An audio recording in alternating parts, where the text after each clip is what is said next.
Emily and I were eating breakfast when Lori walked into the kitchen, humming a pop tune I didn't know. She was wearing a pink velour tracksuit and carrying a gym bag with workflows in it. "Do you have time for a snack?" I asked. "Asked me."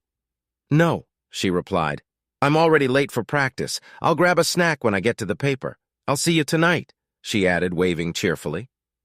As she turned to leave, my gaze was caught by the glint on the juicy logo on her sweatpants. I smirked at Emily and shook my head. My daughter only rolled her eyes.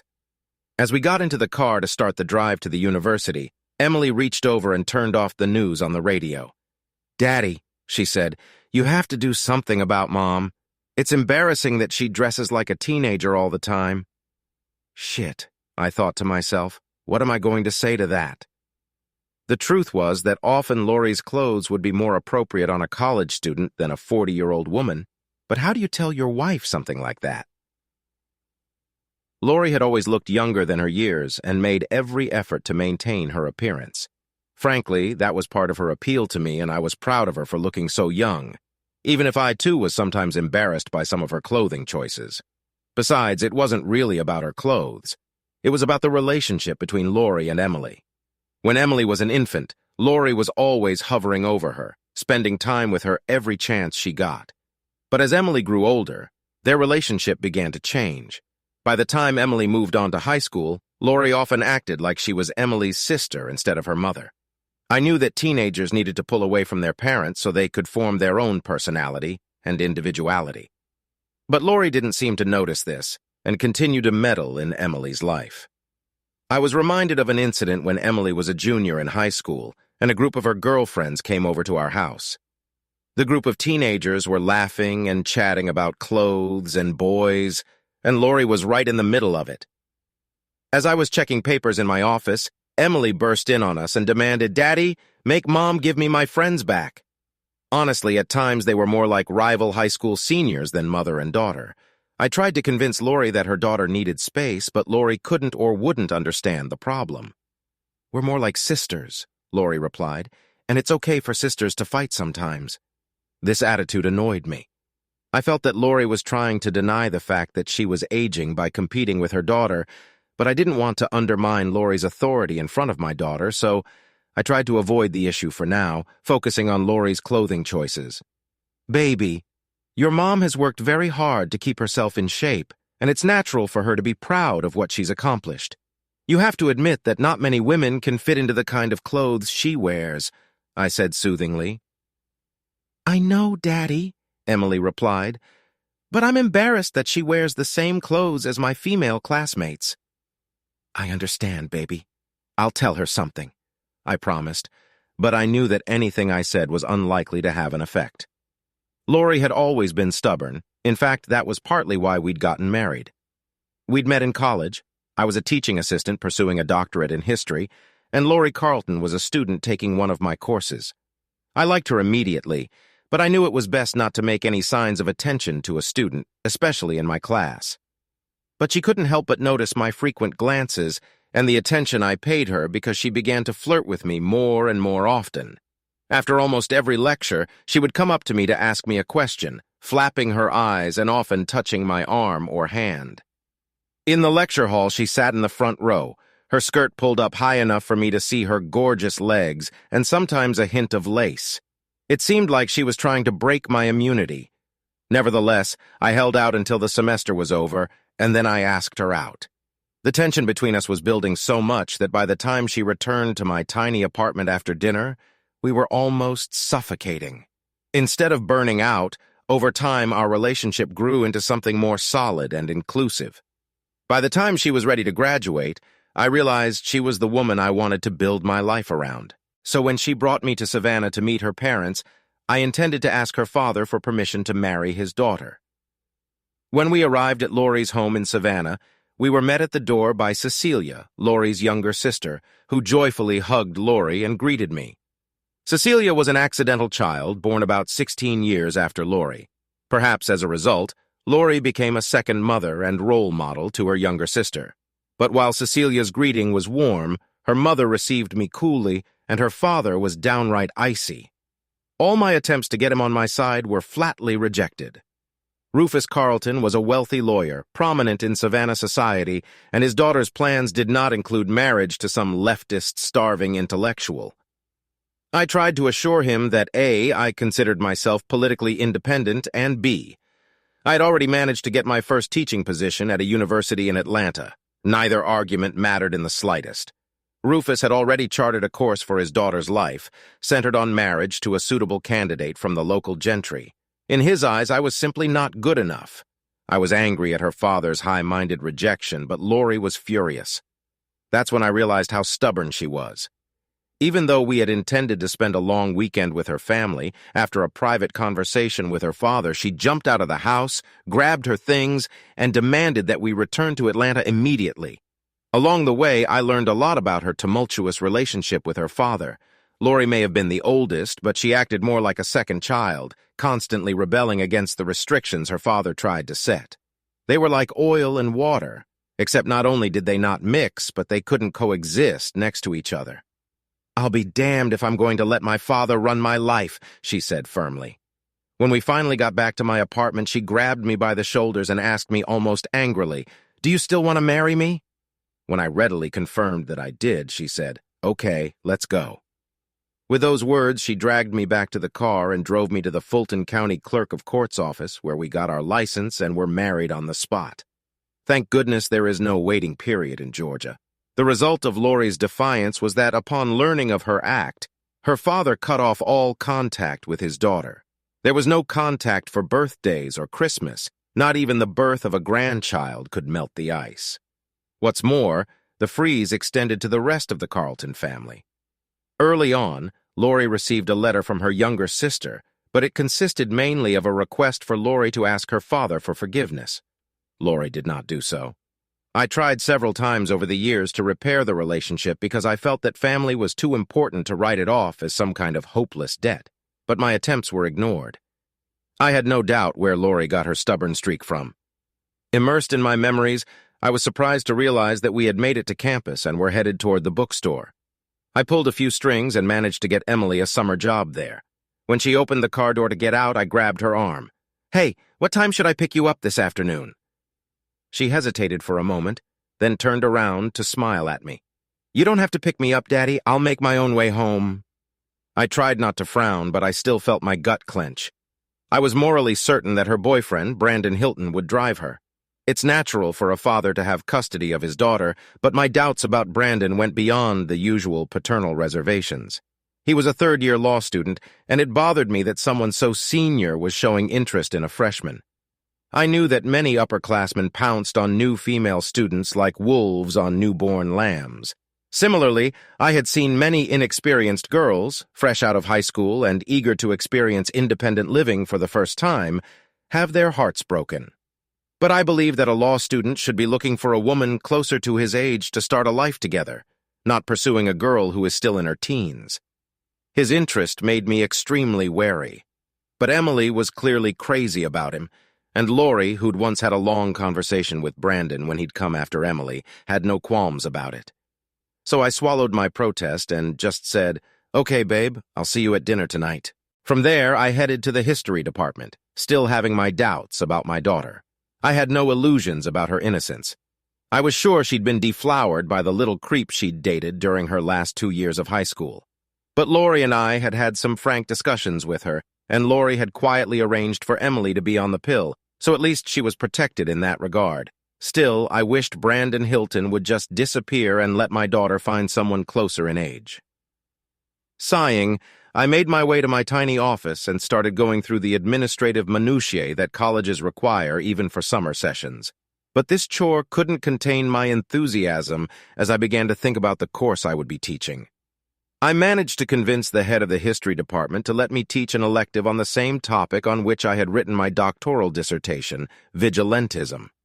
My hypothesis was that vigilantes played a more significant role in history than is commonly believed, and that they presented a complex moral dilemma for society. For example, American lore is full of stories of vigilantes who are forced to seek justice alone. We Americans tend to sympathize with such figures and find them appealing. To illustrate this, I plan to show the class excerpts from Death Wish, a movie starring Charles Bronson about an architect who is forced to become a vigilante after his wife is murdered because the police cannot find the perpetrators. To counterbalance this, I also assign the class to read The Oxbow Incident, a classic Western by Walter Van Tilburg Clark that tells of a posse that apprehends several cattle thieves but learns that their captors are innocent. The first class went well. The students seemed to understand the moral and social dilemma, and I know they appreciated watching violent movies. The story doesn't have to be boring, so when I got home after lunch, I was in a good mood, and it stayed that way until the front door slammed, and I heard Emily running to her room in tears. The door to her room was closed, but I could hear her crying inside. I knocked. "Can I come in, Emily?" "Okay, Daddy." I heard her mumble, turned the knob, and entered. Our daughter was lying face down on the bed, her back rising and falling with sobs. I sat down beside her and pulled her to me. She didn't resist. In fact, she clung to me as she had when she was a little girl with a scraped knee.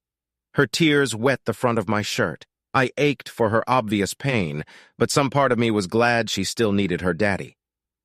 "What happened, baby girl?" I asked, lifting her chin so I could see her face. Brandon left me. She managed to mumble before her crying resumed. "Oh, baby, I'm so sorry," I told her, but I wasn't being completely honest. If Brandon Hilton was out of her life, that was fine with me. However, I knew I couldn't tell her that, so I just hugged her and stroked her back, trying to comfort her while she cried.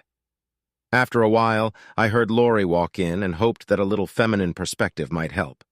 Leaving Emily in her room, I hurried downstairs to consult with my wife.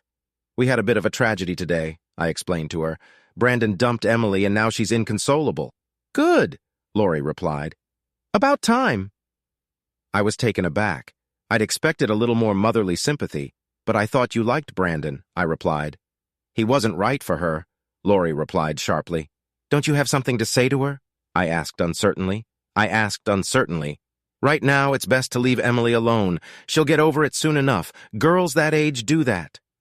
I was surprised. I thought Lori would be caring and sympathetic, and it turned out that role was mine to play.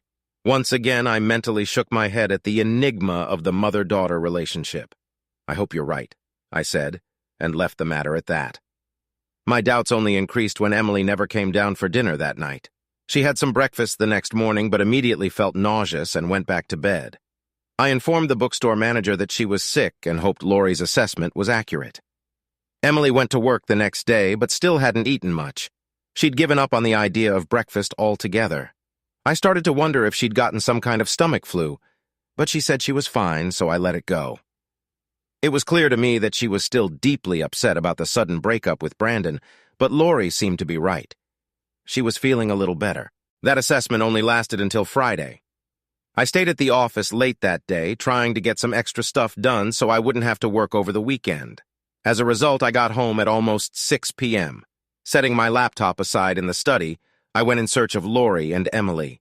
The door to Emily's room was closed, and I heard crying coming from inside again. I knocked gently, and when I opened the door, I found Emily and tears on the bed. When she looked up at me, there was sadness mixed with fear on her face, and for a second I thought she was going to run away. But then her shoulders slumped, and she suddenly threw herself into my arms, crying even harder. "Baby, baby, what's wrong?" I begged. "What happened?" She held her face buried in my shoulder for another minute, and then she looked up at me with an anguished expression. "Oh, Daddy," she sobbed, "I'm pregnant." I felt slightly dizzy, turned around and sank down next to her on the bed. I was so shocked and dazed I could barely think straight, and I heard myself ask two of the stupidest questions of my life. "Are you sure?" sighed I. Then realizing how stupid that question was, I added, "How did this happen?" Thankfully, Emily was so upset that she simply answered my nonsensical questions. "I took one of those home pregnancy tests yesterday, and it came back positive. So today I went to the student health center, Daddy. The doctor said I'm about 6 weeks pregnant." "But you've been on the pill," I protested. "You can't be pregnant." I know she sobbed. I told the doctor that. But she said the pill doesn't work 100% of the time and that I must be one of the lucky 1%. I pulled her against me, and at that moment, I think we both wished she was still a little girl, and this was all a bad dream. We sat like that for quite a while, not talking, just holding each other. Finally, I loosened my grip so I could look at her again. "What's your mom going to say about this?" I asked. "She doesn't know yet, Daddy. Mommy hasn't come home yet." I was annoyed with Lori. Of all the days to be late, this was the one when I really needed her advice and perspective. But I pushed the irritation to the back of my mind because I knew my daughter needed me. I glanced at the clock on her nightstand and saw that it was 7 o'clock. "It's getting late. Let's go downstairs and see if we can get something to eat," I said to Emily. We walked to the kitchen together and found some leftovers in the refrigerator that we could heat up. After we ate for a while, I asked her, "Have you talked to Brandon about this?" Her face darkened again. "I tried to call him today, but his number was disconnected. His landlord said he was out of town and didn't leave a forwarding address." About what I expected, I thought unpleasantly, but I didn't say anything out loud because I didn't want to upset Emily any further. So I asked the question that had been weighing on me the most since I'd learned of her condition. "Have you thought about what you want to do next?" I deliberately phrased the question ambiguously, but Emily understood exactly what I was asking. "Oh, Daddy, I don't know what I want to do. I'm not ready to be a mother, and having a baby would really mess up my college education, but I just don't think I can get it over with." More tears streamed on her cheeks. Though her next words were soft, they were decisive. "Daddy, I think I want to have a baby." I walked around the table and hugged her. "If that's what you decide, honey, Mommy and I will support you in any way we can. We'll get through this." Emily looked up at me. "I love you." Daddy was all she said, but it was enough. I sat back down and we finished dinner. Another glance at the clock showed it was past 8. Where on earth was Lori? I tried calling her cell phone, but it must have been turned off because my call went straight to voicemail. Then I tried calling her office at the newspaper, but there was no answer there either. Finally, I decided to call Jackie, her best friend. But when I reached her, Jackie said she hadn't talked to Lori in days and didn't know anything about Lori's plans for the evening. When I hung up, Emily looked at me with concern. "Is everything okay with Mom?" she asked. "She probably has some kind of meeting or interview tonight. She probably told me about it and I forgot." I reassured Emily. In fact, I was pretty sure there was nothing on Lori's calendar that would cause her to be late today, and I was starting to worry. But I didn't want to worry Emily. She had enough to worry about already. So she and I went into the room and turned on the TV. One of those talent search programs was on, and she and I passed the time by making snide remarks about the performances and the judges. By the time the program was over, Emily was half asleep, and I advised her to head to bed. "You've had a pretty rough day," I told her, "and you could probably use some sleep. I'll let your mom know what's going on when she gets home, and we can talk about it tomorrow." Emily left for her room, and I was left waiting for Lori. Where was that woman? I was awakened by the sun streaming through the windows of the room, and I shuddered at the realization that I had fallen asleep on the couch. I quickly got up and checked our bedroom, but Lori wasn't there. I checked the garage just in case, but her car was still gone. Now I was really worried. I called her cell phone again, but got nothing. There was no answer at her office either. After much searching, I found the home number of her supervisor from the newspaper. His answer was even more disturbing. Lori had come to the office on Friday, but left mid-afternoon saying she had a meeting. And she still hasn't returned. I'd never had to look for a missing person before, and I had absolutely no idea what to do. Increasingly worried, I started calling local hospitals to see if any patients matching her description had been admitted. To no avail. Finally, in desperation, I called the police. It took several redirects, but I finally spoke to a sergeant who told me that they had no reports of accidents or unidentified victims of criminal gambling that fit Lori's description. "Okay," I said, "how do I file a missing persons report?" "You can't," the sergeant told me, "unless the person has been missing for at least 72 hours. When I started to protest, he interrupted me. "Look, the most likely scenario is that something happened unexpectedly and your wife didn't have time to tell you about it. We can't mobilize the entire police force every time one spouse forgets to inform the other of their plans. The fact that her car is also missing makes this scenario very likely. But if your wife doesn't show up, I've already recorded your call, so the clock is ticking down to 72 hours. And if you can give me the make, model, and license plate number, I'll have our guys keep an eye on her car just in case." I gave the sergeant the information and thanked him for his time. I couldn't believe that Lori could go anywhere without at least calling to let me know her whereabouts, but I couldn't think of anything else I could do to help find her. The only thing left for me to do was try my best to make sure Emily didn't get too upset. I spent the rest of the day calling everyone I could think of to see if anyone knew where Lori had gone. No one could offer any leads. I even considered calling Savannah, but given our history, I couldn't imagine Lori going there. All weekend, I felt like Emily and I were in prison because we were afraid to leave the house for fear that Lori would come home and we would miss her. We felt cut off from the rest of the world. The phone rang a few times, but each time it was only a concerned friend hoping for good news. Loneliness, anxiety, and depression were our only companions. On Monday, Emily was still plagued by morning sickness, but she discovered that if she didn't eat or inhale the odor of breakfast being prepared, the worst effects could be avoided. Accordingly, I switched to cold cereal, although I still made coffee. I persuaded Emily to go to work at the bookstore, if only to take her mind off her mother for a little while. She finally agreed. I dropped her off, but went back home to wait. I didn't have a lecture until 1 p.m. Around 10 a.m., the phone rang, and to my surprise, it was the same police sergeant I had spoken to on Saturday. "Mr. Manning, have you heard from your wife yet?" he inquired. I informed him that I had not. "Very well, it has been 72 hours, so we are going to activate your missing persons report. Can you come down to the station and help us fill out the forms?" "Sure," I told him. "I'll be right down." When I arrived at the police station, the detective from the missing persons unit took me to his desk. I thought I had given the sergeant all the information he needed, but the detective wanted a lot more details. After almost an hour of questions, I thought we were done, but I was wrong. The detective looked at me carelessly and said, "By the way, I believe we found your wife's car." "What?" said I, flabbergasted. "Where is she?" "Actually, it was on the top floor of the parking garage near the campus where you teach," he said.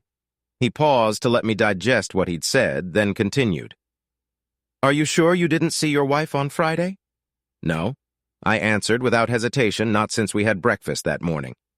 "Very well, Mr. Manning, that will be all for today." I felt a little defensive. "May I have my wife's car keys?" The detective shook his head. "Oh no, forensics are checking it for evidence. Fingerprints, blood stains, and the like. That shook me badly. Could something terrible have happened to Lori?" The next few days were horrible. I was haunted by the thought that Lori had been kidnapped and molested, or worse. I remembered how annoyed I was when she didn't come home that night, and I felt ashamed of my unkind thoughts. At the same time, I tried my best to calm Emily down. Her nerves were already on edge because of the pregnancy, and losing her mother had driven her almost to hysterics. Added to the fear for her mother's safety was the paranoia for her own safety and the safety of her unborn child. Lori's disappearance shook us both to the core, and then it got worse. A missing persons detective called me and asked me to come down to the station. When I arrived, I was ushered into a small room where another detective was waiting. The first detective introduced her as a homicide officer. When I heard this, I thought I was going to faint. I collapsed into a wooden chair and managed to whisper, "Did you find Lori? Is she?" "No," said the female detective. "We haven't found her, but we were able to find out some important information. We checked the airlines and bus companies. None of them have any record of a woman matching your wife's description traveling that Friday or Saturday. We checked your bank and nothing was withdrawn from your joint checking or savings accounts. We checked the credit card company and there were no withdrawals from her account. So we don't have any answers yet, Mr. Manning, but we do have a number of questions for you." I was stunned. "Me? Why? I've told you everything I know about Lori's disappearance." She looked at me coldly. "Your wife was last seen leaving the newspaper office in her car, which we later found in the university parking lot. We went through her entire car, Mr. Manning. The only fingerprints we found other than hers were yours. How do you explain that?" I was dumbfounded. What's there to explain? I rode in her car and even drove it a few times. Of course my fingerprints are there. How good was your relationship with your wife, Mr. Manning? Were there no fights over money, infidelity, anything like that?" she asked. Suddenly, everything fell into place. "Are you asking me if I had anything to do with my wife's disappearance? I can't believe it. After all, I'm the one who reported her missing." The detective crossed her arms. "It's not uncommon in cases like this," she said calmly. "In a case like this," sighed, Are you accusing me of a crime? Do I need a lawyer?" She cast a quick glance at her partner. "If you think you need a lawyer, Mr. Manning, you can certainly get one." "But I haven't done anything," I shouted. "My wife is out there somewhere in danger. You ought to be looking for her, not pestering me with silly questions and innuendos." "Calm down, Mr. Manning," said the first detective. "We're just trying to find possible motives for your wife's sudden disappearance. You're the most logical person to start with, wouldn't you agree? Don't you want to help us find her?" Still frustrated, I sat back in my chair. "Of course I do," I replied sharply. "Okay, what do you want to know? Were there any problems between you and your wife, Mr. Manning?" "No," I answered confidently. "None at all?" she asked. "Not a single disagreement?" "Well, nothing serious," I said. "What are some minor problems?" she pressed. "We've had the same arguments as any couple married for 20 years, I said. "You know, like disagreements about how to raise our daughter." She leaned across the table to me. "Has there been any disagreements about your daughter recently, Mr. Manning? Any events or new situations involving her?" I slumped back in my chair. Unmarried motherhood was not the shameful event it once was. Still, I was uncomfortable talking about it. "Yes, one situation, Detective. My daughter is pregnant." The two exchanged glances. The man spoke quickly. "And what was Mrs. Manning's reaction when she learned of your daughter's condition?" Before I could answer, the woman entered the conversation. "Maybe that's what made her run away. Maybe she was upset by the news. Did you argue with your wife about what happened? Did you do something to her in the heat of the argument?" I jumped to my feet and leaned across the table toward the woman with anger. The male detective quickly grabbed my arm and sat me back in my chair. "Calm down, Mr. Manning. Calm down." He threw the woman an angry look. "My partner got a little carried away. We're just trying to explore all the possibilities." I took a deep breath and tried to relax, but the detective wouldn't let go of my hand. I kept my eyes on the woman who was stepping back nervously. The only person I love more than my wife is my daughter, and I would die trying to protect either of them. For that matter, Lori didn't even know about our daughter. The night I found out about my daughter's condition, Lori didn't come home. I looked over my shoulder at the detective standing behind me. I've had enough of these insinuations to last me a day. Unless you're going to accuse me of a crime I didn't commit, I'm out of here. "It's okay, Mr. Manning," the detective said behind my back, loosening his grip and pointing me toward the door. "We don't have anything else for you at the moment." He swung the door open in front of me. "However, we may need to ask you more questions later." I started to walk out the door, but he stopped me. "One last thing, Mr. Manning, don't plan on leaving town anytime soon." I gave him a glare and walked out. The door closed behind me, and I heard angry voices. As I drove home, I was so angry I was shaking, but as my adrenaline level started to drop, I began to rationalize what had happened. Of course, they have to check all the possibilities, I told myself. But that didn't make me feel any better. I was doing nothing but trying to find my missing wife.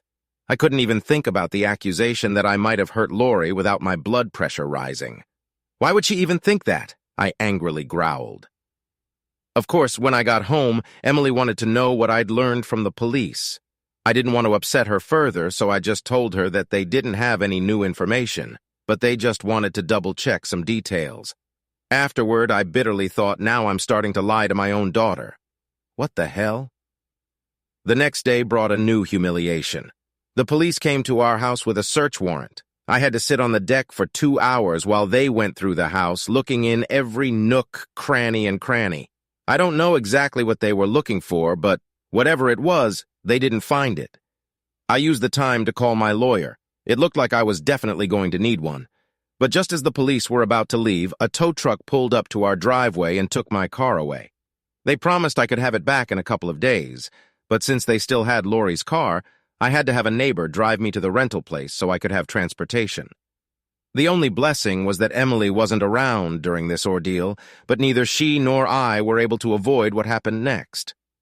2 days later, I opened the local news section of our newspaper and found the following headline: "Husband is person of interest in local woman's disappearance." The article recounted Lori's disappearance again and added information about the search warrant and checks made on my car.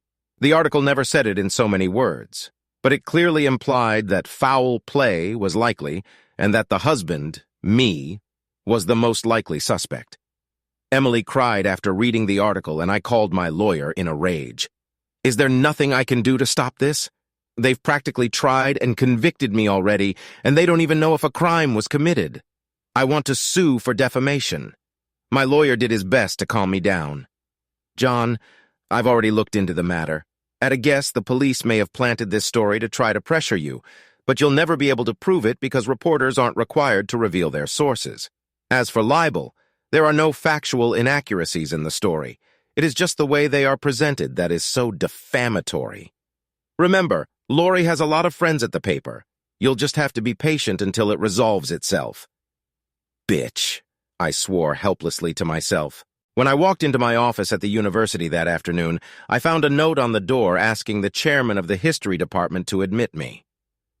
As soon as I reached Henry Vance's office, his secretary immediately ushered me inside. He got straight to the point. John, in light of the whole Lori thing, we think it would be best if someone else took over your summer session until this matter is settled.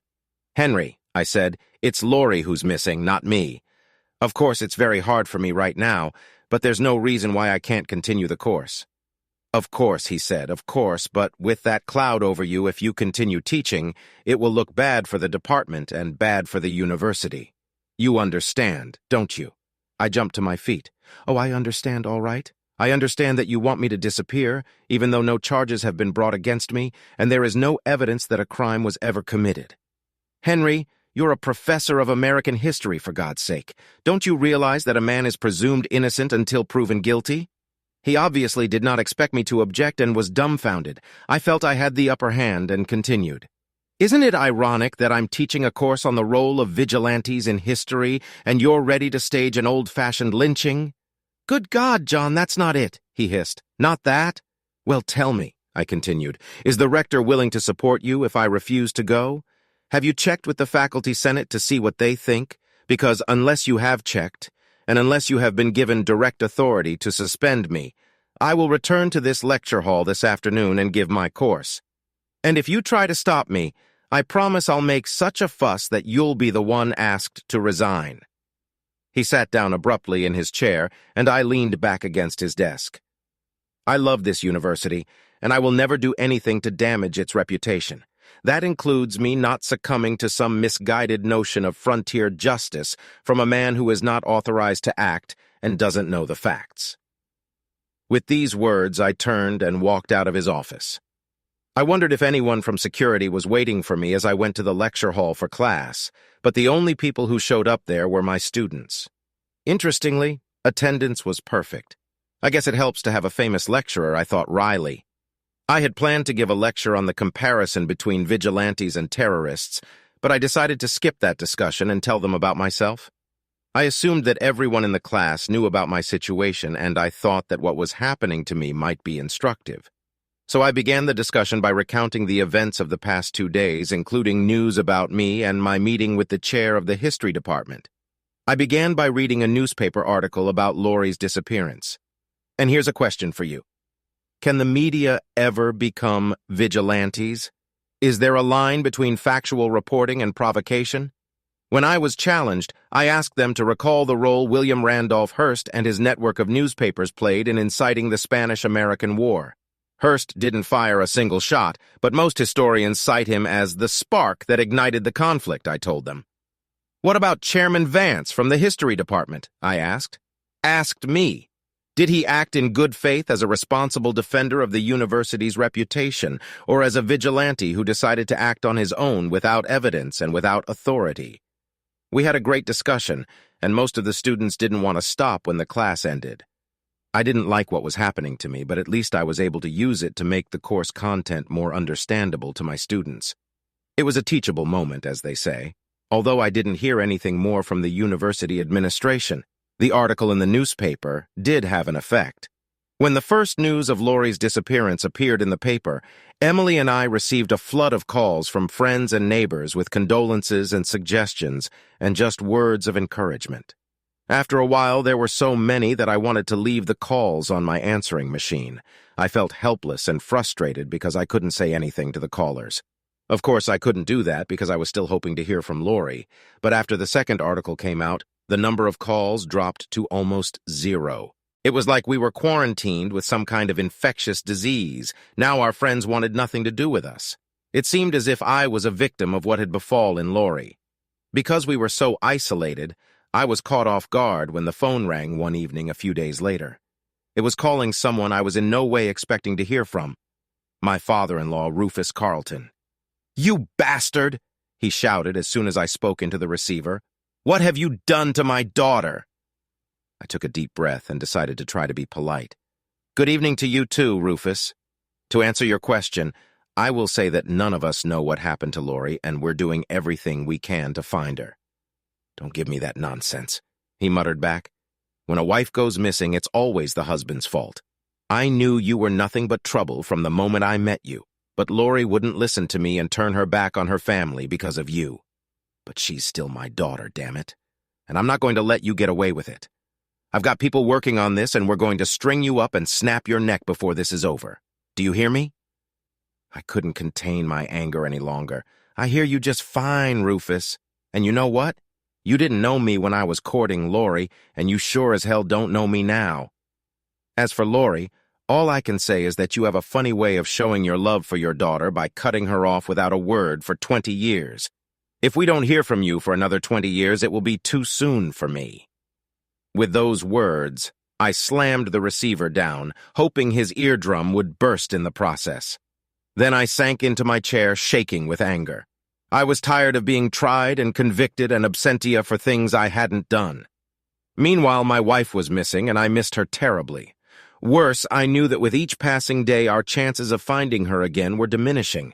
It was enough to drive a man insane. Fortunately, one thing that helped me keep my sanity came from an unlikely source: my daughter. A few days after Rufus's call, she came to me with a request. "Daddy, I want to take a Lamaze class to learn more about the birthing process, but I really need a partner, and I don't have anyone who can do it. Will you come with me, Daddy?"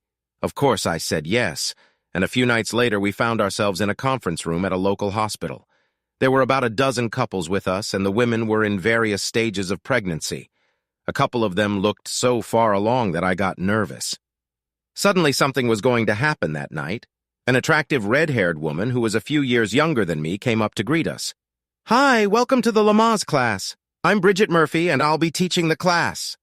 As I regarded her, Emily introduced herself to Bridget, who spoke to her briefly and then suggested that Emily meet the other moms-to-be before the class began. She then turned to me with a smile and said, "And you are?" I wasn't paying attention and mumbled, "Oh, I'm John Manning. I'm the father." Bridget's smile immediately turned into an unfriendly frown, and I blushed, realizing what she was thinking.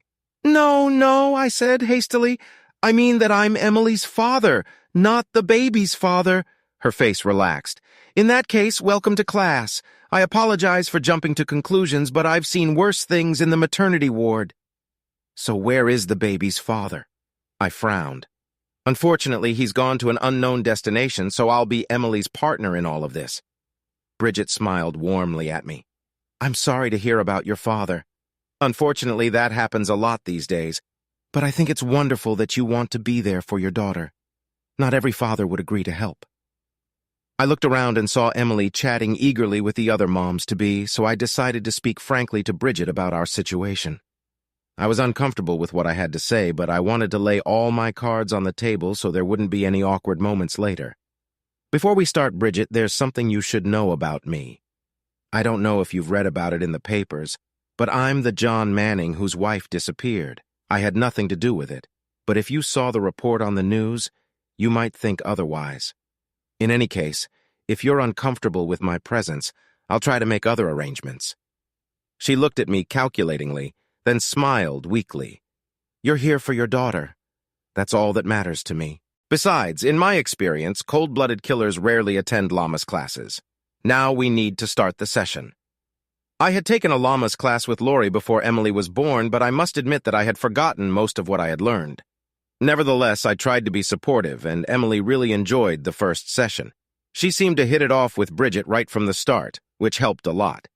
Getting out of the house, and more importantly, out of my head to focus on Emily, was a real blessing for me. The stress of worrying about Lori on the one hand and anger at those who thought I was responsible for her disappearance on the other was worse than anything I'd experienced in my life. Being able to forget about it all, even if only for an hour or so a week, proved to be a lifesaver. Although the calls from friends and neighbors stopped as soon as suspicion fell on me, it wasn't the end of all outside contact. I was stunned the first time I picked up the phone, and a man I didn't know began spewing invective at me for killing my wife. After that, every now and then I found hate mail from anonymous writers condemning me to tradition for what they said I had done to Lori. There were even those who reported that they knew how I had done it and where the body was buried. If that wasn't enough, I even received an offer of money from one of the supermarket tabloids if I would confess to their reporter. As a result, I almost threw away a handwritten letter with no return address that I found in the mailbox one afternoon. But I did open it, and when I started to read it, I almost fell over. "John, I just saw a report about you in the local paper. I'm so sorry. I never thought anyone could think anything had happened to me, much less that you might have done something terrible. Please tell the police that I am alive and well and living with the man I love. File for divorce if you haven't already. I'm not coming back. Don't try to find me. It was what I had to do. Please tell Emily that I still love her despite what I did to her. Lori." At that moment, Emily came into the room, and when she saw my face, she cried, "Daddy, what happened?" I held out a letter to her. "It's from your mom." She shrieked slightly and took the letter from me with trembling hands. When she read it, she began to cry pitifully and collapsed in my arms. "How could she do that, Daddy? How could she leave us like that? She didn't even say goodbye." As I held Emily in my arms, I was reminded of an incident when she was very young and wandered into the backyard. We almost freaked out when we couldn't find her and were ready to go to the authorities when a neighbor brought her to us. I distinctly remember the conflicting emotions, relief that she was safe and angered her for scaring us half to death. Now I felt the same mix of emotions, relief that our long nightmare was over and rage at Lori's selfish betrayal of her family. Emily was the first to come to her senses. "Daddy, we need to take this letter to the police immediately." Of course, I realized she was right and went to get my wallet and keys.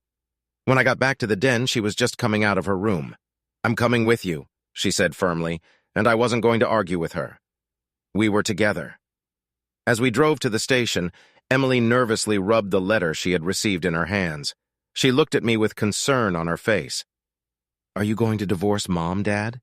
I sensed that Emily was in a fragile state and I didn't want to upset her further, so I simply said, "Well, I need to talk to a lawyer and see what he says." But she interrupted me. "I really think you should, Daddy. I really think so."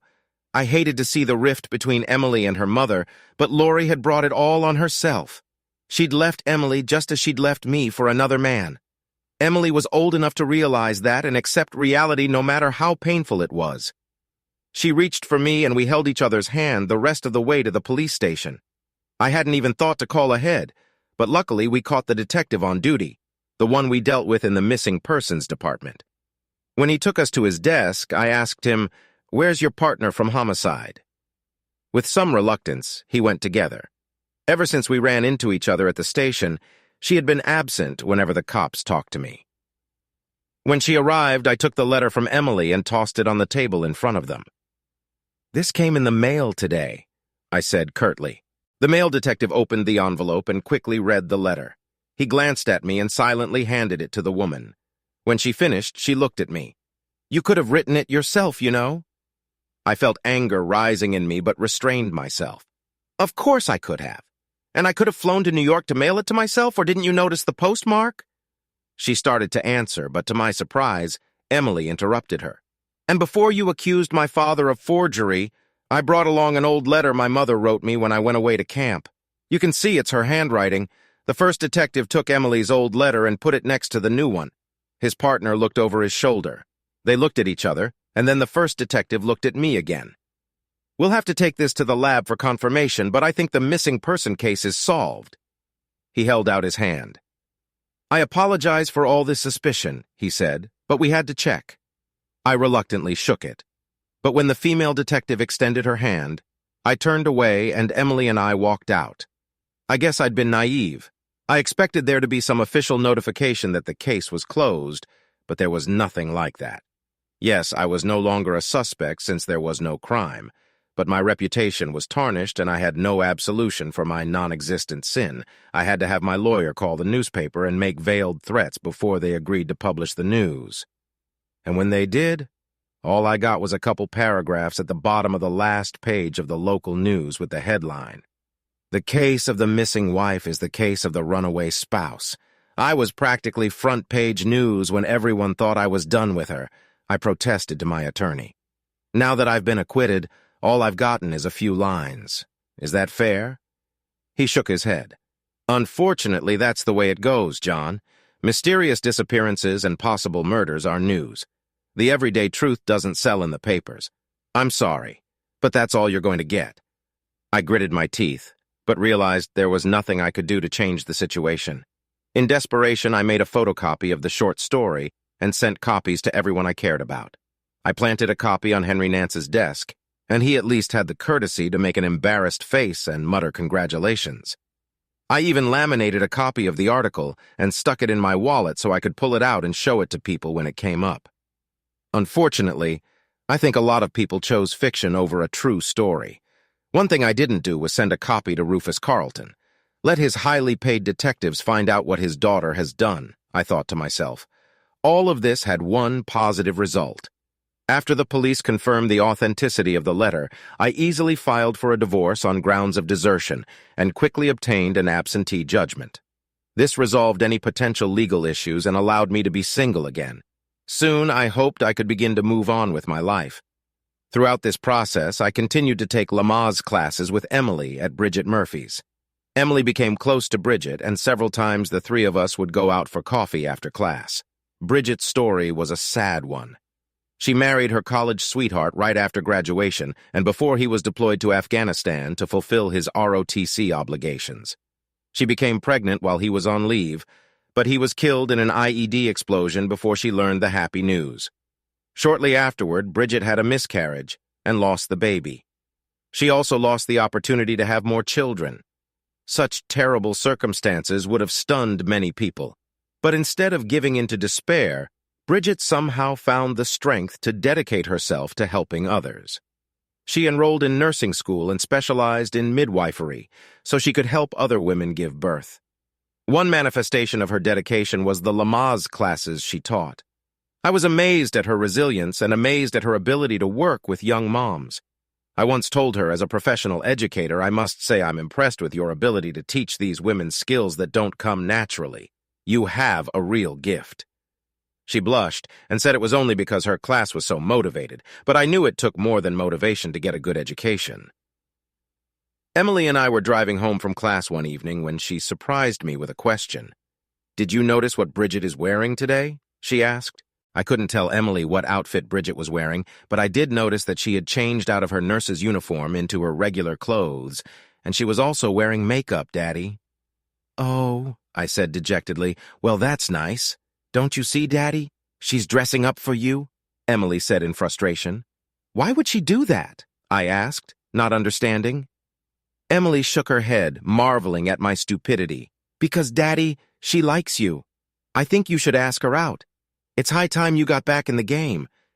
After my divorce became final, I started thinking about dating again, but I didn't do anything about it. After all of our friends were married, and I didn't know any single women. Sure, the campus was full of them, but they were mostly all Emily's age. There were a lot of reasons I didn't want anything like that. But Emily kept me on my toes, and at the end of the next class, I nervously approached Bridget and asked if she wanted to go out sometime. "You mean for coffee?" she asked with a twinkle in her eye. "No, I mean maybe dinner in a movie," I replied awkwardly. "With Emily?" she asked, and I could swear I saw a hint of a smirk at the corner of her mouth. "No," I stammered. "Maybe just you and me. That is, if you don't want Emily to come. That would be fine, too." Now she was definitely enjoying my discomfort. "No, just you and me, John." And so I started dating again. I was very apprehensive about rekindling the relationship. Not only had I been out of the game for 20 years, but my courtship with Lori had been filled with drama and wild swings of emotion. I was sure I couldn't go through that again. Bridget dispelled all my fears. She was extremely calm and centered emotionally. She really disliked games, and she was confident enough to not need constant stroking of her ego. In short, She was the anti-Lori, and that helped me get over the pain and resentment I felt about Lori leaving me. With Bridget, I was able to relax and be myself. I wasn't going to rush things, but truth be told, I was beginning to see how I was going to build a life together with her. Emily's baby was due around the 1st of March, and her pregnancy was going very well. Even the morning sickness disappeared after the first month. So I didn't regret taking a day trip to our campus in Columbus the day before Valentine's Day. It was only a 2-hour drive, and before I hit the road, I reminded Emily to call me on my cell phone if anything happened. The ride was pleasant, and I was able to conduct my business without incident.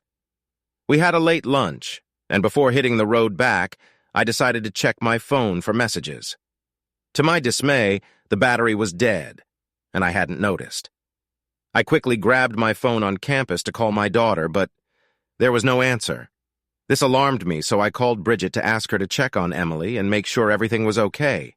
When I reached her, Bridget's voice was nothing like her usual calm tone. "Thank God you called," she said. "Emily's water broke right after you left. She's in heavy labor at the hospital right now. Don't take any chances, but you need to get back here as soon as possible." Panicked, I jumped in the car and sped toward Atlanta. Usually the I-85 freeway is jammed with highway patrol cars because of Fort Benning, but I somehow managed to avoid the radar traps and made it to the hospital in only 90 minutes. When the elevator let me out into the maternity ward, the nurses quickly dressed me, but instead of leading me to the delivery room, they took me to a semi-detached room. As I entered the room, all I saw was my daughter lying in bed holding my own daughter, my granddaughter.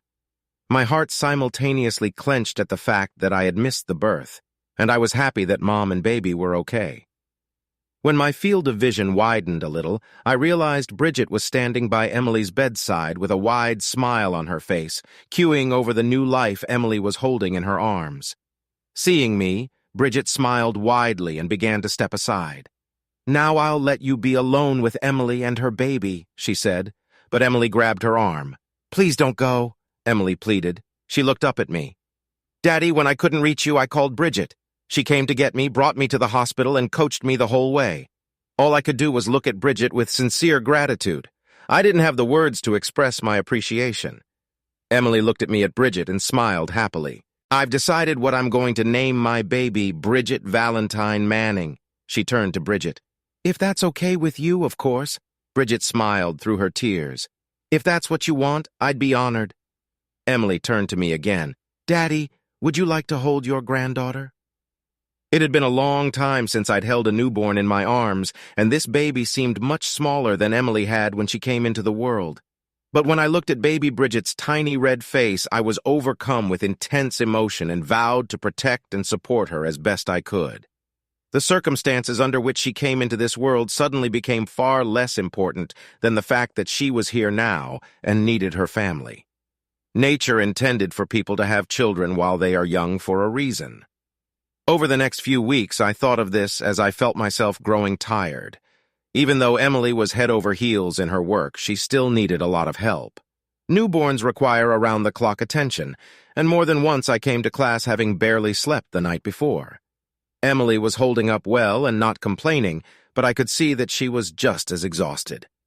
In addition to playing with baby Bridget and changing her diapers, Emily had to breastfeed her. Bridget reminded me of how much energy it takes out of a mother. It was hectic, but we managed, and as the baby grew, we began to get into a routine, albeit a very different one. Once again, Bridget proved to be a lifesaver. She quickly enrolled Emily in parenting classes where she socialized with other parents of newborns. By the second month, Emily was already taking her new daughter to classes and was excited to get out of the house. One day, as Emily was leaving for one of these classes, I heard the front doorbell ring. This was not unusual. Emily was having a hard time handling the door with a baby in her arms, so when I opened the door, I smiled, but was stunned when I saw who was standing on the doorstep. It was Lori. Ever since I received Lori's letter and learned of her act, I had thought many times about what I would say to her if I ever saw her again. I longed for the opportunity to vent my rage, call her names, and demand answers to all the questions she left behind. But when I did, I was stunned. I hadn't expected to see her again, and now that she was here, I was at a loss for words. All I could do was stand there and stare at her. "Hello, John," she said wearily. Can I come in? As if on autopilot, I backed away from the door and she came in and sat on the couch as if nothing had changed between us. I couldn't help but study her. She was still an attractive woman, but she also seemed older, with wrinkles under her eyes and a few lines on her face that I didn't remember. Her hair looked like she didn't pay much attention to it, which wasn't like her. At least her clothes were age-appropriate, I thought, remembering how she'd annoyed Emily with her overly youthful closet. "You really have a lot of nerve to show up here," I said finally. "Believe me," she said in a dull voice, "I was dreading it. I know you must hate me. I know how much I've hurt you." My anger was building up, but I tried to restrain it. "I don't think so, Lori. I don't think you even realize what you've done to Emily and to me. Forget the pain of being abandoned by Emily's wife and mother. Forget the humiliation of being left for another man. Forget about the fact that you left without saying a word, without explaining yourself, or even saying goodbye. Your disappearance made me the subject of a police investigation. They searched our house and impounded my car looking for bloodstains. Thanks to you, my reputation was tarnished. Our friends abandoned me, and I almost lost my job at the university. I received hate calls and letters because complete strangers thought I killed you and hid your body. There are people who are ready to lynch me if this case had gone on long enough," I shouted, taking a breath and lowering the volume. "So no, I don't think you have any idea how badly you hurt me." As I spoke, her face went pale and she hung her head, unable to resist my anger. When I finished, she looked up and I saw tears streaming down her cheeks. She pulled a tissue out of her purse, wiped her eyes, and said in a low voice, "I'm so sorry, John. I had no idea about all of this. I'm so sorry." "I'm afraid sorry is not the right word," I said sharply. At that moment, I should have sent her away, but after so many months of reflection, I couldn't help but ask, "Why did you do it? What made you leave Emily and me?" "I didn't mean to do it," she whimpered. "We started with some light flirting, and the next thing I knew I was falling for him and having a full-blown affair. I felt so young. I didn't mean for it to happen, it just did." "Oh, yes," I said dismissively. "That's good old Lori. Choppy and carefree, stubborn and incredibly selfish. So selfish that she was willing to abandon her husband of 20 years, not to mention giving up her own daughter to continue her little affair." "No, you're wrong," she sobbed. "I hated hurting you, and it killed me to want to leave Emily, but I just couldn't look her in the eye, not after what I did. I'd suspected who her lover was before, but now I was sure. So you seduced Brandon Hilton. You stole your daughter's boyfriend and ran off with him. What a wonderful mother you make. That's not true," she protested. "I was trying to protect Emily. I made Brandon break up with her. I knew it was a lie as soon as I heard it. No, you weren't trying to help Emily. You made Brandon break up with Emily to prove you were more desirable than her. No wonder you can't look your daughter in the eye. It's just pathetic." She didn't try to refute my accusations, just covered her face with her hands and sobbed. But I wasn't done with my questions yet. "So after you won the contest with your daughter, you just decided to disappear without a word of explanation, without even packing a suitcase?" "It wasn't like that." She defended herself. "I left work early that day and went to his apartment, too. Anyway, when we were done in lying there, he told me he was going out of town in the afternoon. I begged him not to, but he was adamant. He got up to dress, and when I saw the suitcase he had packed, I thought, he is leaving me just like Emily. Then he turned and said, 'So, are you coming or not?' I realized he wasn't dumping me. He still wanted me to be with him. I was ecstatic and crazy about him. And anyway, I just got in the car with him and we drove off," she said, shrugging her shoulders as if that explained everything. I knew Lori was impulsive, but this was more than I could have imagined. "You left, taking only your clothes with you?" I asked in amazement. Her face reddened with embarrassment. "Well, I had some clothes at Brandon's apartment that I took with me in a gym bag, so I could change if I needed to after practicing this. That little detail only increased my anger, but I ignored it because I still didn't understand." "What were you doing for money? You never wrote checks or used credit cards. I felt bad enough about leaving you and Emily." She said quickly, "I couldn't take the money you needed to provide for her." By this time, I had already realized how self-serving she was, so I immediately let that explanation pass my ears. "No, that wasn't the reason. You just didn't want any of us to know where you went or who you went with. You decided to go on your own little romantic adventure, and you didn't want me or Emily or anyone else to know what you did. The look on her face told me that I had understood the situation correctly, but I still don't understand how you did it with no money. I continued. Brandon has a trust fund, she said. He has a lot of money. Then her face turned red again. And I had a bank account you didn't know about in my maiden name. I started pacing around the room, trying to contain my anger. There was still a lot I didn't know, but I didn't care about the answers anymore. Each new revelation from her was like a body blow, even after all this time. Yes, I'd seen impulsiveness and stubbornness in her, but who would have thought they would lead to this? As I passed by the window, I happened to look outside and saw an unfamiliar car parked outside the house. That's probably where he's waiting for you, I muttered. She looked up with a strange expression on her face. No, that's Jackie. She drove me here. Oh? Where's your lover? He left me, she said through her tears. One day he told me he had a new opportunity and I wasn't part of it. Then he left and I was alone in New York. I tried to make it on my own, but it was too hard for me. So he dumped you the same way you dumped me, I said vindictively. I guess it's true what they say. Karma's a bitch. I guess it is, she said quietly. Then she stood up, walked to the window, and gestured for Jackie to come over. Turning to me, she spoke more emphatically. I know I was stubborn and impetuous and all that other stuff you called me. Yes, I left you, and now I regret it with all my heart. And most of all, I regret leaving Emily. But you must understand I had no choice. Of course, I said wryly. What mother would want to tell her daughter that she stole her boyfriend? That was only part of the case, she said quietly. Before I could answer, Jackie walked through the front door. She had a baby in her arms, and I was confused for a moment.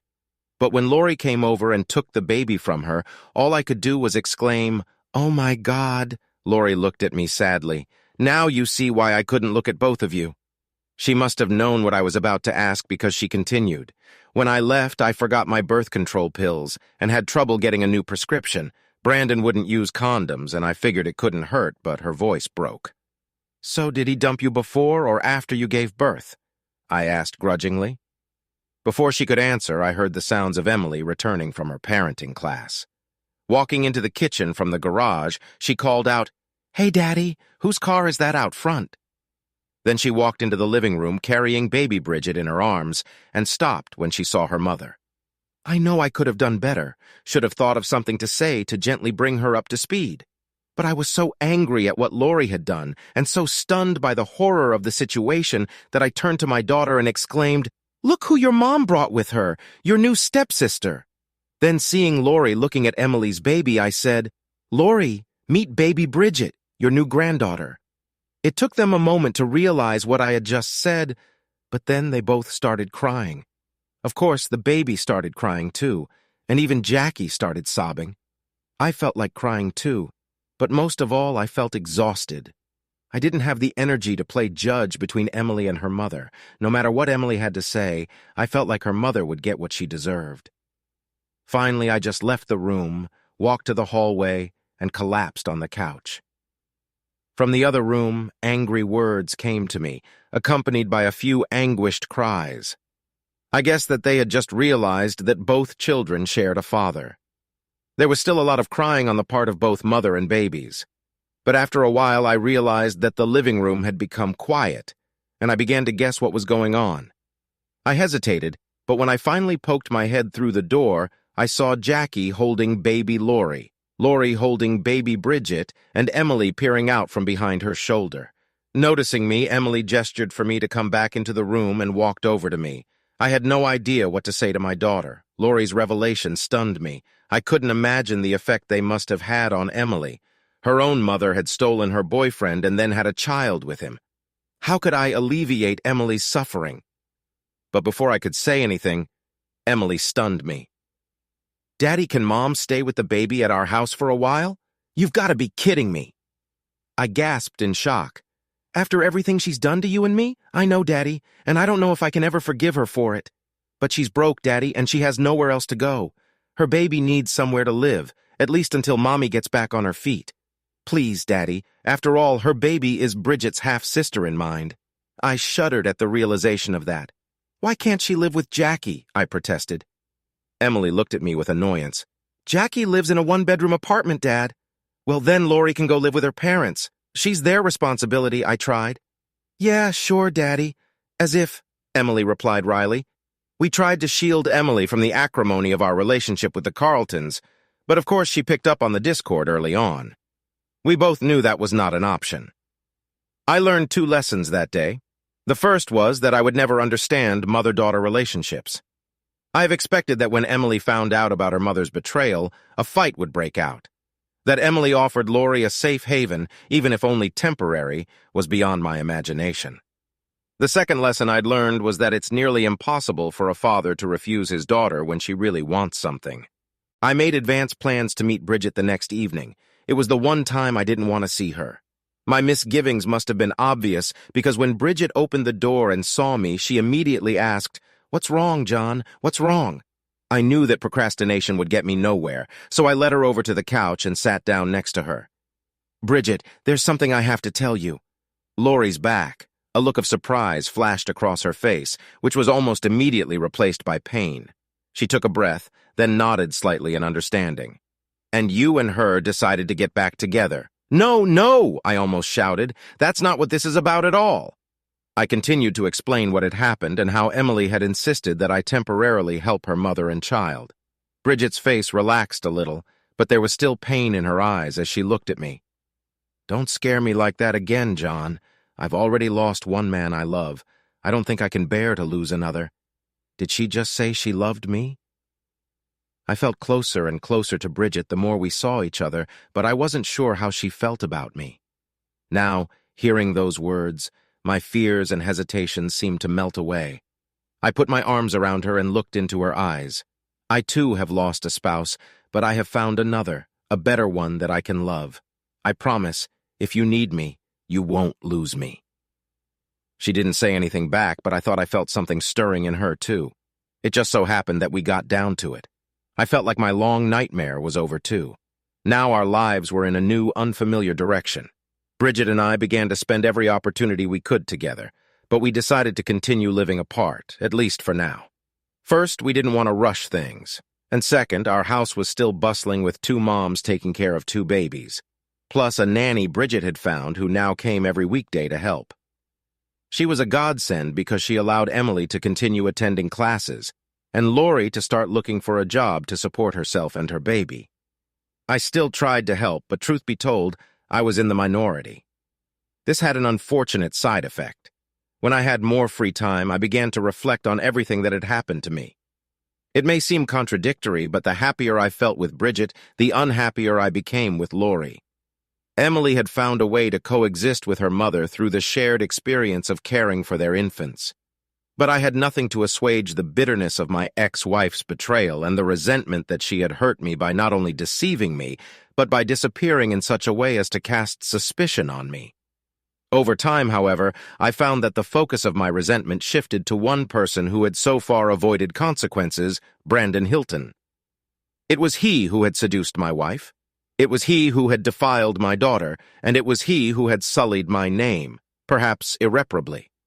Even more unpleasant was the fact that seduction was no longer recognized as a crime.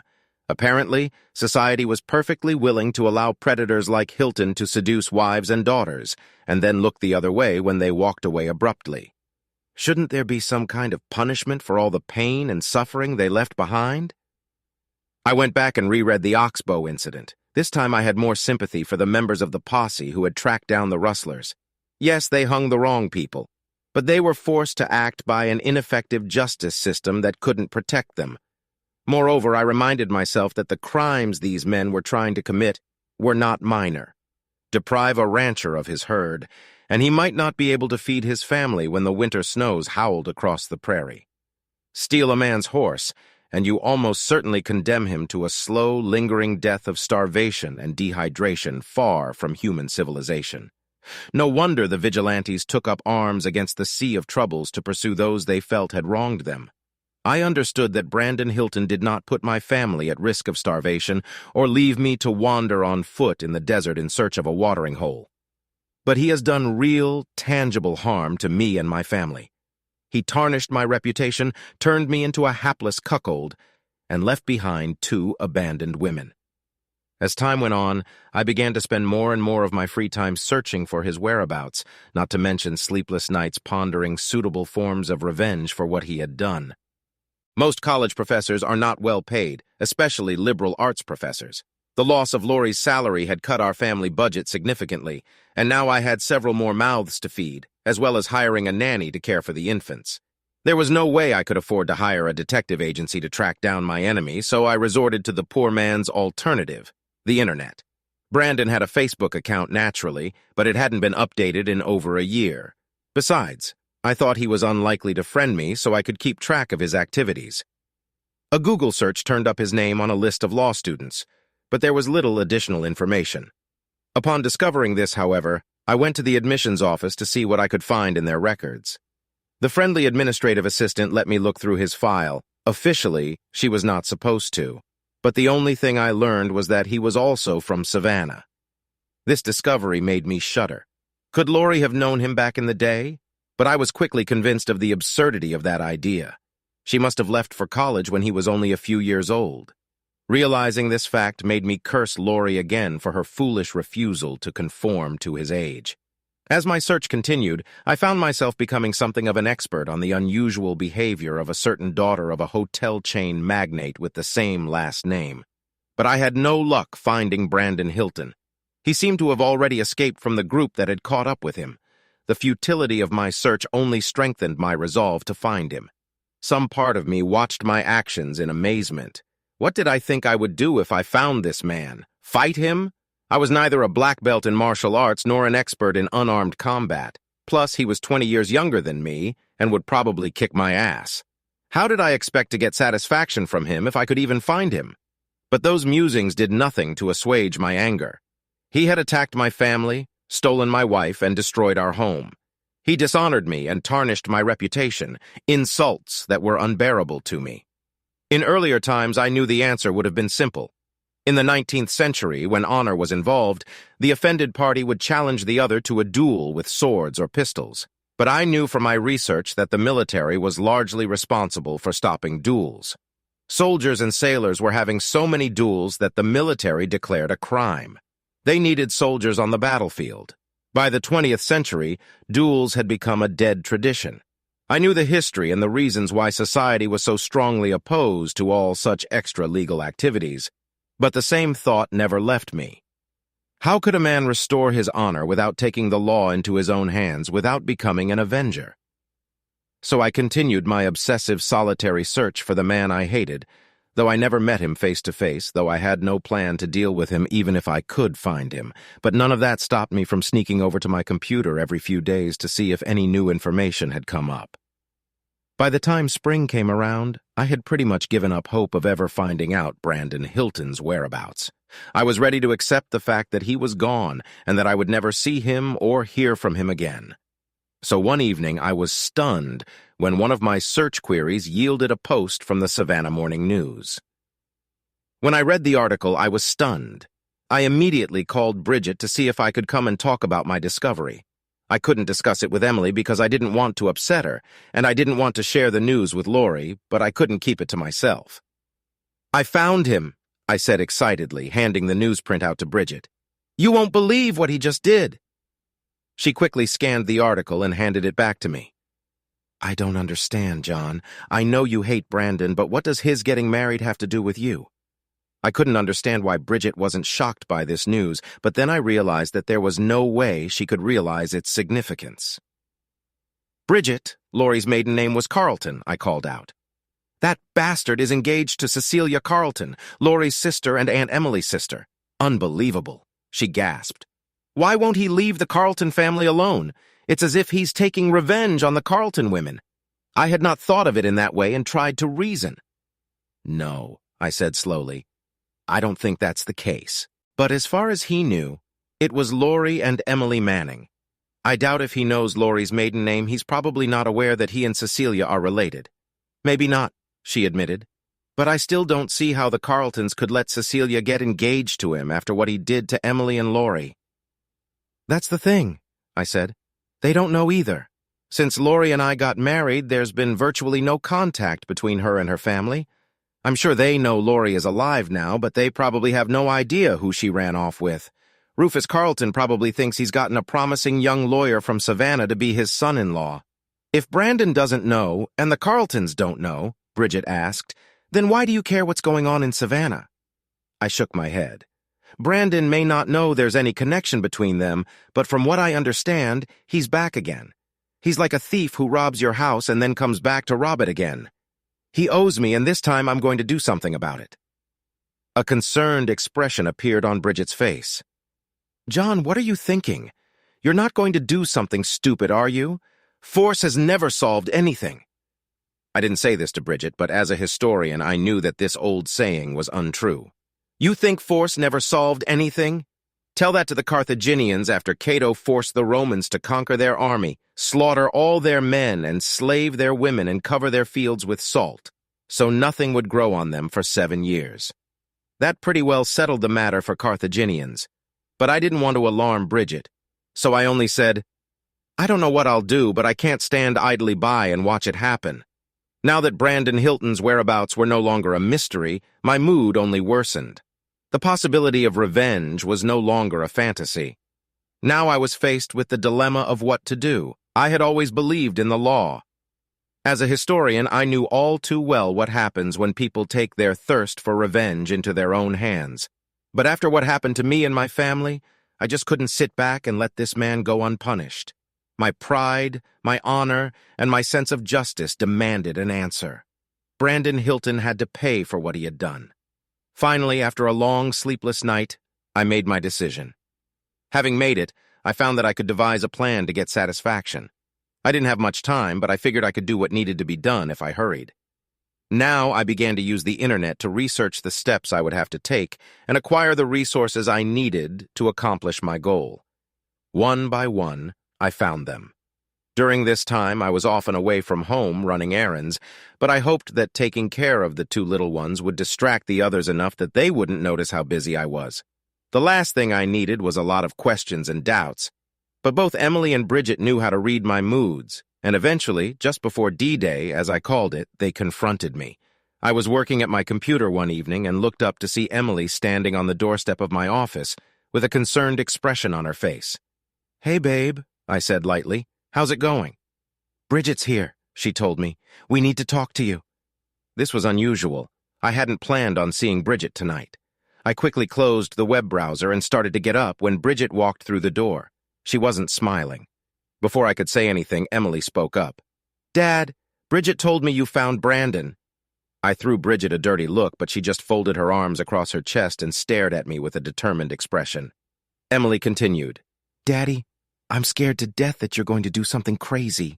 I know how upset you are about everything that's happened, and you have every right to be. But if you end up in jail or go and destroy yourself, it will only make things worse. Bridget walked over and put her hand on Emily's shoulder. Please, John, Emily is right. Whatever you're up to, don't do it. I've already lost one person. I won't survive if it happens again. I saw the tears in their eyes, and in that moment, I was tempted to forget my plans. These 2 women I loved more than anything in the world, and the last thing I wanted to do was hurt them. But I just couldn't call it off. A line from one of the Cavalier poets ran through my mind. I could not love you, my dear, so much if I did not love you more than honor. I walked around my desk and hugged them both. Thank you for caring about me. It means a lot. But you're both worried about nothing, I tried to reassure them. I'm not going to do anything stupid. You know me better than that. Emily raised hopeful eyes to me. Promise, Daddy? I remembered Emily as a little girl and held out my pinky finger to her. Pinky promise, baby, I vowed, and she took my finger with hers and smiled. But there was a flicker of doubt in Bridget's eyes, and I realized I hadn't fooled her. I guess losing a husband in battle has that effect on a woman. I'd have to be careful not to scare her into trying to stop me. I thought I did a pretty good job of calming Emily down, but my efforts were nearly undone when she picked up a package from the delivery service while I was still at school. When I got home, she held the box out to me with a concerned look on her face. What's this, Daddy? It says on the package that it's from the armory. It's heavy. I knew immediately what it was. I had ordered it a while ago and was worried if it would arrive in time. Nothing special, babe. Just a gift for a colleague in the history department, I lied. She didn't say anything else, but I could see the doubt on her face. That evening, I was sitting in my office double-checking the driving directions diagram when Lori startled me by entering the room and closing the door. I'd made it clear that I wasn't happy to have her and her baby in our house, and so far she'd kept her distance. "Well, what do you want?" I asked coldly. For a while, she just stared at me, then her face turned red and she started to cry. "I know I've hurt you, been unfaithful, made you suffer." And she stopped to suppress a sob. "And I know I have no right to ask you for anything," but she had to pause again before she could continue. "Just please don't hurt yourself or go to jail or anything because of me. I've done enough for you. I just can't bear to be the cause of more pain for you or Emily or even Bridget." I sat still. "That's your trouble, Lori. You always think it's all about you, but it's not about you. It's about me. I'm doing what I have to do. You're out of my life and you can't get back into it now or in the future. Do you understand?" Her face went pale, then she turned and walked swiftly away. After a moment's thought, I reached into my desk drawer and pulled out a copy of the wedding announcement in the Savannah Morning News. I folded it and put it in an envelope, then gathered all the essentials. Tomorrow was D-Day, and I wanted to get an early start. Waking up early in the morning, I showered and shaved, grabbed my things, and tipped out into the kitchen to get some breakfast before heading out. I was just finishing my second cup of coffee when Emily walked into the room with the baby in her arms. She immediately noticed my suitcase and looked at me questioningly. "Where are you going, Daddy?" she asked anxiously. "I'll be back late tonight or early tomorrow morning, baby," I told her. "Where are you going?" she asked again, and I could see her anxiety growing. "It's okay, baby, I promise. It's going to be okay," I told her, kissing both her and the baby on the forehead. Before she could speak, I reached into my pocket and handed her the envelope I had sealed last night. "Do me a favor, babe. When Lori gets home from work this afternoon, please give this to her." There was real fear in her eyes now, but before she could say anything else, the baby started crying, and while she attended to him, I took that opportunity to slip out the door. As I pulled out of the driveway, I wondered if Emily would wait for Lori to return before reading the announcement. That made me wonder, and I reached into my pocket and turned off my cell phone. I didn't feel like talking to anyone until I did what I had to do. It's about a 4-hour drive from Atlanta to Savannah, so I reached the city a little after noon. After eating a fast food lunch, I stopped at a cheap motel to rest and change. After all, I wanted to look good for the wedding. It was still spring, but it was already hot and humid in Savannah. There was a breeze blowing in from the ocean, of course, but it did little to lower the temperature. I wore the dark wool suit I'd brought with me. It was unremarkable, but acceptable for a wedding. That was fine with me. I didn't want to be noticed, at least not right now. The air conditioning in the car kept me comfortable during the drive to the cathedral, but as soon as I parked and started walking to the cathedral entrance, I started to sweat. I checked to make sure my jacket was buttoned. The wedding was invitation only, but no one ever checks the guest list. I waited for a group of guests to walk up the steps and join them. I even made idle conversation with one couple while we waited for the stewards to escort the ladies to the pews.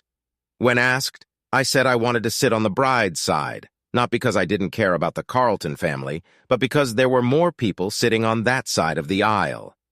Best disguise, I thought. The cathedral was a beautiful place for a wedding. The high top of the nave was impressive, and the altar was strewn with lilies and white roses. The bride was beautiful in her long white dress as she walked down the aisle under the arm of her father. This old letter was looking out at the congregation. I made sure to turn away as he passed my pew. The wedding mass was traditional. The priest even asked if anyone present knew of any reasons why a couple in love shouldn't get married. I was tempted to speak up, but held back. The atmosphere was inappropriate for what I was about to do. After the wedding, the entire congregation went to the country club for the reception. I waited until most of the parking lot was clear and followed, not wanting to stand out in any way. The reception was held in the club's main dining room. Rectangular tables were arranged in rows along one wall, forming an elongated main table. The rest of the room was filled with round tables, each large enough to seat 8 people. The tables were arranged in a semicircle to leave an open area for dancing. I estimated that there were 60 tables in the room. I'd have a good audience for the performance. I found an unoccupied table at the back of the room and sat down.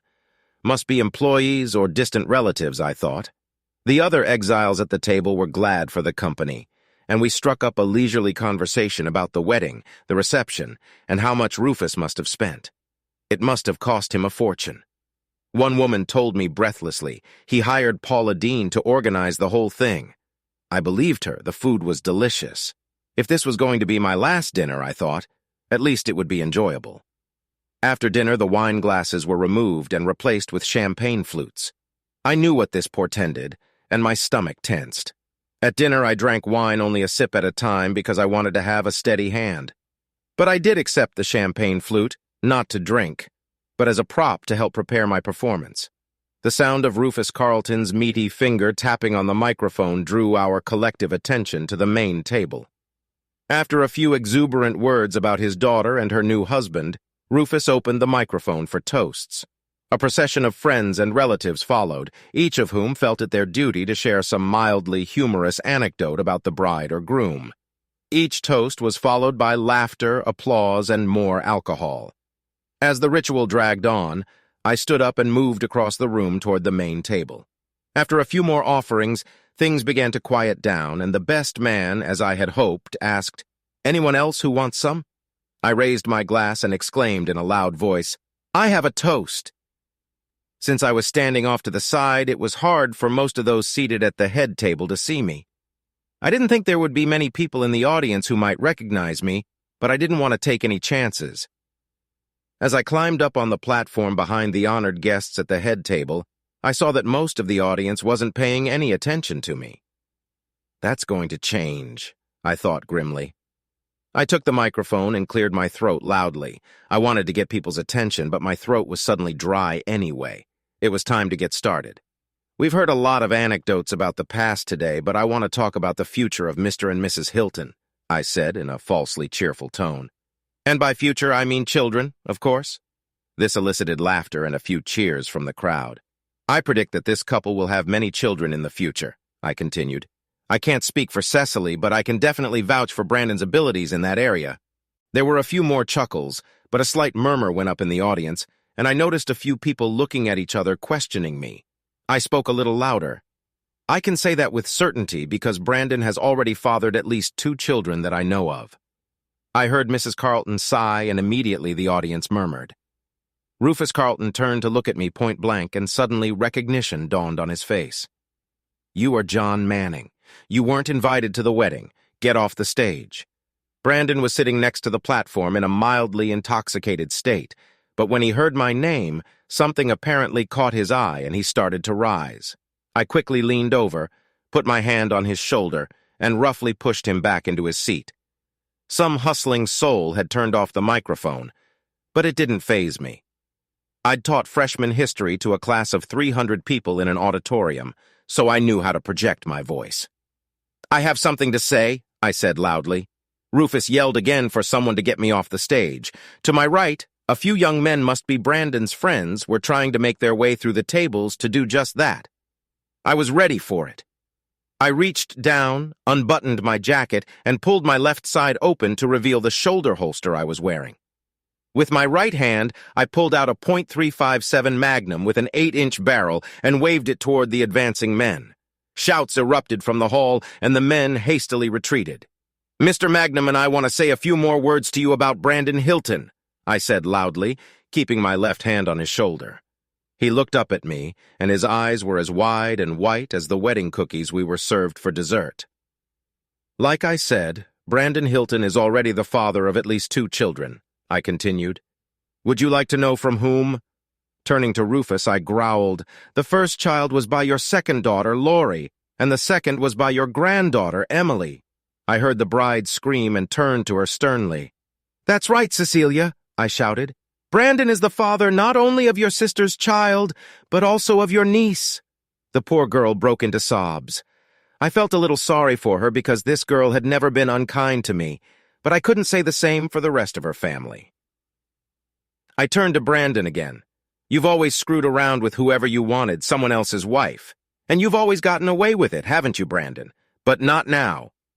With those words, I reached up, grabbed Brandon by his curly blonde hair, and yanked him back. Simultaneously, I put the magnum on the podium, reached into the sheath under my jacket on my right side, and pulled out my Bowie knife. I wanted to make an impression, and a huge knife with a blade as long as the barrel of the magnum certainly succeeded. When he saw the Bowie knife in my hands, he instinctively raised his hand in an attempt to protect his face. This gave me the opportunity to take his hair. I pulled out a plastic bag and put a hair sample in it. This should be enough for a DNA test, I told him, and the others gathered. Realizing that I wasn't going to destroy it, the young man slumped down in his seat. Looking down, I saw a dark stain spreading across the crotch of his pants. But I wasn't done with him yet. I reached into my jacket pocket, pulled out a stack of papers, and shoved them into his hands. Brandon Hilton, this is a legal notice that you are being sued to establish paternity for the child you fathered with Lori Carlton Manning. You are hereby subpoenaed. I reached into my jacket again and pulled out a second packet. Brandon Hilton, this is a legal notice of the filing of a paternity suit regarding the child you are fathering with Emily Manning. You are being served. I looked at him in disgust. Don't even think about trying to disappear again. I've already notified the Georgia Department of Child Welfare. They have their own thing about deadbeat dads, and as soon as the court formalizes the case, they'll swoop in to collect on you wherever you go. I jerked his head up again. You want to predict your future, Brandon? I predict that for the next 18 years or so, you're going to do very little except work to pay child support for your kids. With those words, I climbed up the desk to the main floor. But before I left, I turned to the old man.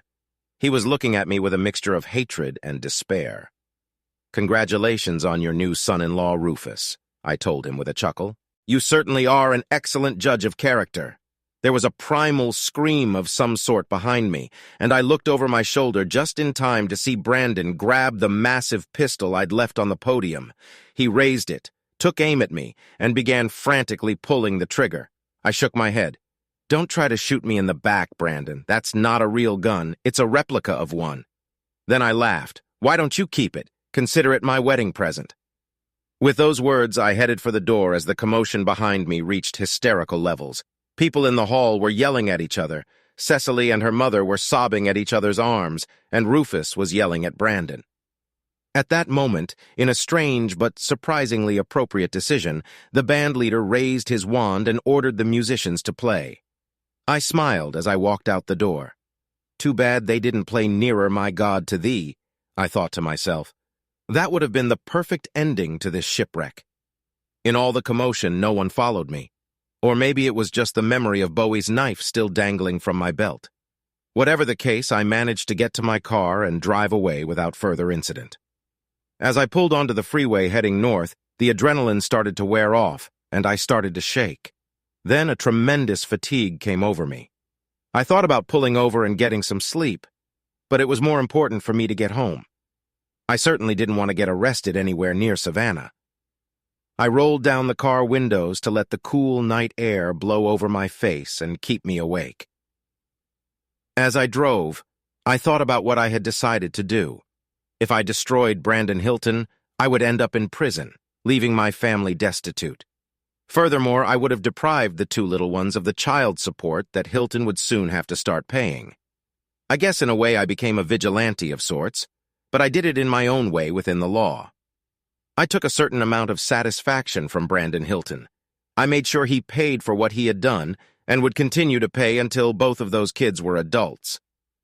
My daughter could definitely use the money to raise little Bridget, and with any luck, the extra income would help get Lori out of my house sooner. As a bonus, I had also managed to get revenge on Rufus Carlton, and if my little stunt had caused him to spend a lot of money on a fancy wedding, that was just gravy, I thought. No matter what happened, I felt good, like a heavy weight had been lifted off my back. It was well past midnight when I finally made it to our neighborhood in Atlanta. I was going to be very quiet so as not to wake anyone up, but when I pulled into the driveway, the lights on the main floor were already on. As I started up the driveway, the door opened, and Bridget, Emily, and even Lori came running out of it with tears in their eyes. Emily was the first to reach me and fell into my arms, sobbing. "Oh, Daddy, I was so scared." Bridget then caught up to me. "Don't you ever do anything so crazy again, John Manning. What if they had attacked you? What if someone had brought a gun?" I took them both under my arms and led them back into the house. Both women wouldn't let go of me, and all three of us collapsed on the couch in exhaustion. When Bridget felt the sheath resting against her side, she made me pull out the Bowie knife and show it to her along with the bag full of Brandon's hair. "I can't believe you took that thing with you," she exclaimed. Then she looked at me perplexed. "You know that hair wouldn't count as hard evidence, right?" she asked. "I know," I answered. "The court will order him to provide a new sample for trial, but getting this one was a lot of fun, and it certainly convinced everyone here that I was right. Besides, it scared Brandon to death literally, and then a thought hit me. How do you all know what happened there?" I told them, Lori said quietly. "Cecilia called me and told me what happened." "Cecilia called you? You haven't talked to her in years," I said incredulously. "I know," Lori said, "but she had to call me to find out if what you said about Brandon was really true. When I told her everything that had happened, she said she was going to start seeking an annulment tomorrow." I nodded. I was glad to hear that news. Tears were still streaming down Lori's face. "I know you didn't do it for me, John, but thank you for saving Cecilia from that monster. It's going to be really hard on her for a while, but at least she knows the truth now instead of later. Thank you for saving my little sister." I nodded again. I had done what I had done for my own reasons, but I was still relieved to know that Cecilia's life wouldn't be ruined by that immoral bastard. Despite my misgivings, the police never showed up at our house that night or the next day. I thought Rufus would come after me, but apparently he directed his anger at Brandon instead. That young man's life was going downhill fast. Just as she had told Lori, Cecilia had gotten her wedding annulled, arguing that Brandon had withheld important information from her. Meanwhile, at the trial of the 2 paternity suits I filed, the court ruled that he was indeed the father of Lori and Emily's children, and awarded both women appropriate child support. With his vital statistics registered with the Georgia Division of Child Support Services, Brandon Hilton became a marked man. The wedding reception was the sensation of the year, and although the guest list numbered only 500, thousands of Savannah residents claimed to have witnessed the fiasco. Not surprisingly, Brandon left town shortly afterward. I heard that he now holds a lowly position in Macon city government. What really surprised me was that Rufus Carlton apparently helped him get the job. I guess Rufus decided that the fact that Brandon had a job was in the best interest of all concerned. Of course, after paying 2 child support payments each month, Brandon doesn't have much spare cash left. Cecilia and Lori kept in touch with each other, and eventually Lori moved back to Savannah. I think without me, Rufus was ready to welcome her back into the family. Or maybe he realized that banishing his daughter wasn't such a wise decision. Either way, her leaving was a relief to me. After everything that had happened, I wish I could say I forgave her, but that would be a lie, and I was glad she was out of my life. Emily is still living at home but wants to find her own place soon. She has found a good job here in Atlanta and is taking classes in the evenings to get her college degree. She has also recovered enough to start rebuilding a social life. Being a single mom isn't easy, but Bridget and I enjoy babysitting, and that helps. Yes, Bridget and I were married in a small private ceremony. She told me after my vigilante adventure that she wasn't going to let me out of her sight, so I decided to accept the inevitable and make it legal. Now that my personal Avengers excursion is over, I've decided to write a book on the subject. Hopefully, my future interactions with those who want to take the law into their own hands will only be academic in nature. However, it seems there is still one potential vigilante left in my life. My new wife took the Bowie knife, framed it, and hung it above our fireplace. She explicitly warned me that if I pulled such a damn stupid stunt like that again, she would take it down and perform an operation I would never forget. I think she's joking, but I don't intend to risk finding out.